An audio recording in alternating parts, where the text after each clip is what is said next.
স্বৈরাচারীরা তার পতনের সমস্ত ছিদ্র বন্ধ করে, কিন্তু একটা ছিদ্র বন্ধ করতে পারে না।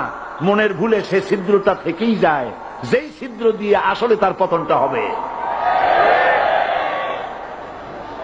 ক্ষমতায় গিয়ে মনে করে চিরকাল ক্ষমতায় থাকবো।